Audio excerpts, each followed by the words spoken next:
Bismillahirrahmanirrahim. Assalamualaikum warahmatullahi wabarakatuh. Nama saya Nur Fadilah dari Universitas Sultan Ageng Tirtayasa, jurusan Pendidikan Biologi. Hari ini kita akan membahas tentang pencegahan dan pengobatan infeksi virus. Nah, materi ini cukup sesuai dengan apa yang kita alami saat ini ya, teman-teman. Ya, seperti yang sedang kita alami sekarang ini, kita sedang mengalami masa pandemi COVID-19 di mana kita tidak dianjurkan untuk keluar rumah. Dan jika memang kita ingin keluar rumah, sebisa mungkin kita harus menjaga kebersihan kita serta selalu memakai masker.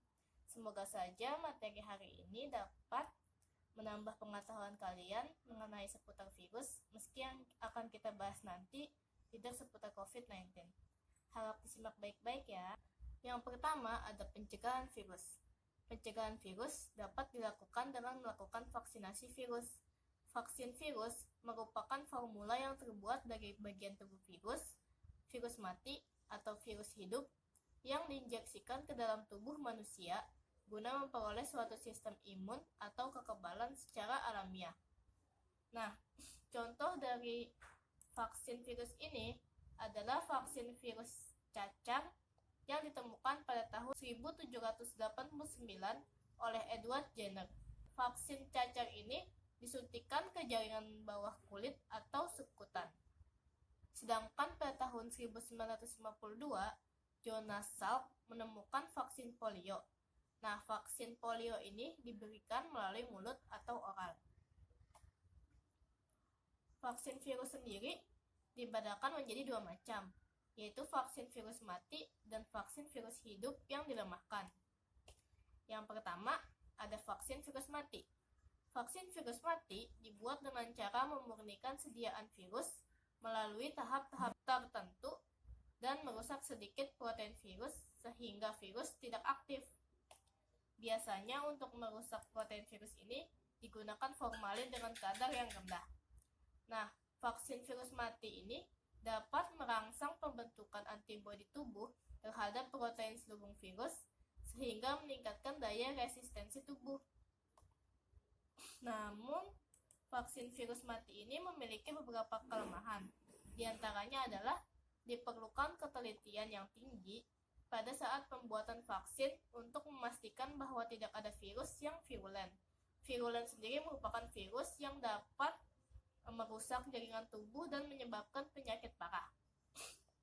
Lalu kelemahan yang kedua, ada respons sel terhadap vaksin biasanya lemah. Lalu ada imunitas yang diperoleh hanya bersifat sementara sehingga perlu dilakukan injeksi berulang kali. Sedangkan yang ketiga, dapat merangsang hipersensitivitas pada infeksi berikutnya atau menyebabkan terjadinya resistensi virus.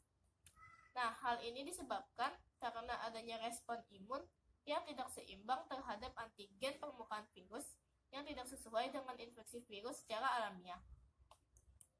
Lalu yang kedua, ada vaksin virus hidup yang dilemahkan. Vaksin virus hidup yang dilemahkan ini dibuat dari virus mutan yang memiliki antigen hampir sama dengan virus liar, tetapi memiliki kemampuan patogen yang sangat lemah. Pembuatan strain virus lemah ini pada awalnya dilakukan dengan cara memilih strain virus lemah secara alami pada biakan.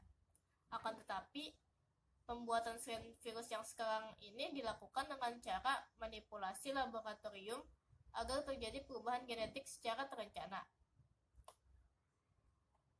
Vaksin yang dibuat dari virus hidup yang dilemahkan ini memiliki kelebihan, diantaranya adalah tubuh memperoleh imunitas seperti imunitas yang terjadi secara alamiah. Hal ini disebabkan karena virus akan bereproduksi terus-menerus sehingga memicu terbentuknya antibodi tubuh. Namun, vaksin ini juga memiliki beberapa kelemahan. Yang pertama, terjadinya risiko virulensi yang lebih besar selama perkembangan virus di dalam vaksin.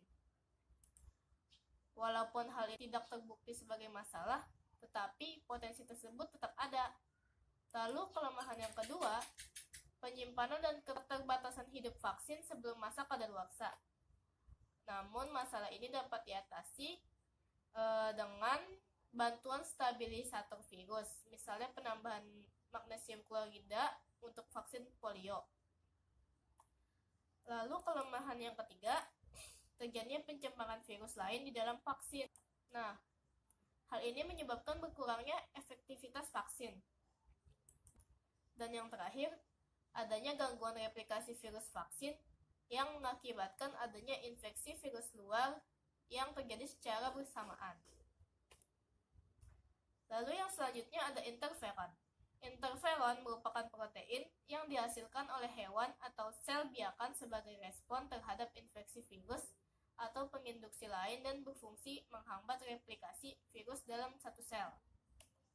Interferon ini sendiri mampu mengatur imunitas humoral dan seluler serta pertumbuhan sel sehingga dapat digunakan untuk pertahanan pertama terhadap infeksi virus. Nah, interferon juga merupakan suatu kelompok hormon sitokin yang berperan dalam pengaturan pertumbuhan diferensiasi sel. Diferensiasi sel itu sendiri merupakan perkembangan sel dari yang tadinya tidak khusus menjadi sel yang lebih khusus, baik itu fungsi maupun strukturnya. Yang selanjutnya ada kemoterapi antivirus. Kemoterapi antivirus ini merupakan pengobatan penyakit menggunakan senyawa kimia yang anti terhadap virus. Saat ini sudah ada cukup banyak senyawa-senyawa yang bersifat antivirus dan dapat digunakan untuk pengobatan penyakit yang disebabkan oleh virus. Namun, penggunaannya hanya dalam keadaan tertentu karena dapat bersifat toksik atau racun bagi sel tubuh. Senyawa antivirus yang ideal bagi sel tubuh masih terus dikembangkan. Nah, di sini ada beberapa senyawa yang biasa digunakan untuk kemoterapi antivirus.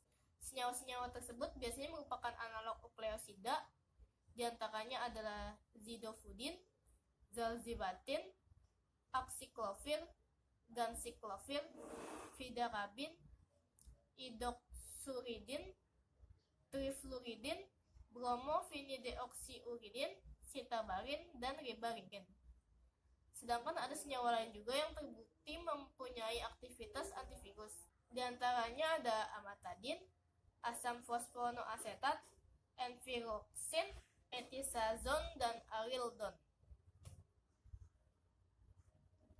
Yang selanjutnya ada cara sederhana untuk mencegah infeksi virus.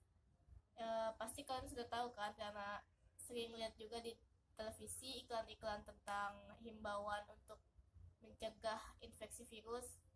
Yang pertama ada sering mencuci tangan menggunakan air bersih dan sabun atau hand sanitizer. Mencuci tangan membantu menghilangkan kuman yang kita dapatkan dari binatang, tempat kotor, atau benda-benda yang terkontaminasi. Kalian terutama sangat disarankan untuk mencuci tangan sebelum, selama, dan sesudah menyiapkan makanan, sebelum makan, setelah menggunakan kamar mandi, dan setelah menyentuh binatang. Tapi untuk masa sekarang, setelah menyentuh apapun, lebih baik kita mencuci tangan, apalagi jika kita habis selesai berpergian. Yang kedua, rutin membersihkan dan mensterilkan lantai dan permukaan, terutama lantai kamar mandi dan lantai dapur yang berpotensi menjadi sarang berkembangnya mikroorganisme. Sabun dan air biasanya cukup untuk membersihkan kedua tempat itu. Tetapi, jika ingin lebih aman lagi, kita bisa menggunakan desinfektan. Yang ketiga, jauhi penderita penyakit yang mudah menular melalui kontak. Ada banyak ya penyakit yang mudah menular melalui kontak, misalnya flu atau cacar, dan atau yang sekarang ini COVID-19. Jika kita tidak dapat menghindarinya, kita harus tetap berhati-hati agar tidak menyentuh wajahnya atau tangannya, dan tetap berhati-hati agar mereka juga tidak menyentuh kita. Dan jika terpaksa menyentuh, kita harus segera mencuci tangan dan membersihkan bagian yang disentuh oleh mereka. Lalu yang selanjutnya ada cegah perkembangbiakan nyamuk demam berdarah dan nyamuk lainnya dengan gerakan 3M+. Nah, gerakan ini dimaksudkan untuk mencegah virus demam berdarah dan malaria. 3M+ sendiri terdiri atas menguras, menutup, mengubur, dan menggunakan obat anti nyamuk. Kita juga harus memastikan tidak ada air yang menggenang di rumah dan harus sering-sering menguras kamar mandi secara teratur, menutup tempat-tempat yang berpotensi mengumpulkan air, mengubur botol-botol, pot, tempayan, dan benda-benda lainnya yang berpotensi menampung air. Yang selanjutnya, kita harus memasak bahan makanan hingga matang dan menyajikannya dengan aman. Selama menyiapkan makanan, kita harus mengetahui makanan mana yang harus selalu disimpan di dalam kulkas dan tidak membiarkan makanan yang mudah basi seperti susu segar, bakso, nugget ayam, dan yang lainnya itu berada di tempat terbuka lebih dari 2 jam. Jika tidak ingin terkontaminasi virus atau bakteri, makanan yang telah kita masak harus ditutup dengan rapat agar tidak dihampiri lalat. Sebelum dimasak, bahan makanan juga harus dicuci terlebih dahulu hingga bersih.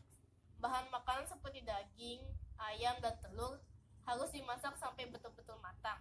Kita juga harus memastikan bahwa kita membeli bahan makanan dari sumber yang terpercaya. Kalau kita membeli daging atau bahan makanan hewani yang bersumber tidak jelas, itu dapat membawa penyakit antara lain flu burung yang sangat berbahaya.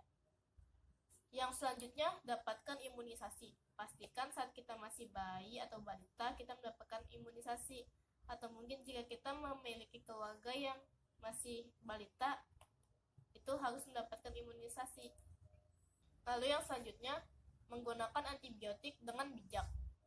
Penyakit-penyakit seperti flu, demam berdarah, dan infeksi virus lainnya tidak dapat diobati dengan antibiotik. Bakteri dapat menjadi resisten bila kita mendapatkan antibiotik pada saat kita tidak memerlukannya. Jadi kita harus menggunakan antibiotik itu sebaik mungkin. Lalu jika kita memiliki hewan peliharaan, kita harus menjaga kebersihan dan kesehatan hewan peliharaan kita. Hewan peliharaan juga membutuhkan imunisasi, jadi kita harus memberikan imunisasi yang memadai kepada mereka. Barang-barang yang digunakan oleh hewan peliharaan kita dengan barang-barang yang kita gunakan juga harus dipisahkan dengan baik agar tidak terkontaminasi bakteri maupun virus. Kotoran hewan dan kandang hewan juga harus kita bersihkan secara teratur menggunakan sabun maupun desinfektan. Yang selanjutnya, kita harus menghindari kontak dengan binatang liar yang mungkin membawa penyakit berbahaya. Nah, tikus ini salah satu contohnya ya. Tikus dapat membawa penyakit pes dan leptospirosis. Burung dan ayam liar juga dapat membawa penyakit yang berbahaya, seperti flu burung. Kucing dan anjing liar juga dapat menularkan penyakit yang berbahaya, contohnya rabies. Lalu yang terakhir, kita harus memastikan bahwa kita mengkonsumsi makanan-makanan yang kaya antioksidan dan multivitamin. Jika kita mengkonsumsi makanan yang bergizi seimbang serta multivitamin, kita akan memiliki sistem imun yang lebih baik. Jika sistem imun kita sedang lemah, kita harus mengkonsultasikannya ke dokter agar mendapatkan pengobatan dan dapat meningkatkannya. Apalagi di masa saat ini, kita sangat dianjurkan untuk menjaga sistem imun kita agar kita terhindar dari virus COVID-19. Baik, sekian materi dari saya, semoga bermanfaat. Kurang lebihnya mohon maaf, tetap jaga kesehatan selalu dan tetap patuhi protokol kesehatan. Wabillahi taufiq wal hidayah. Wassalamualaikum warahmatullahi wabarakatuh.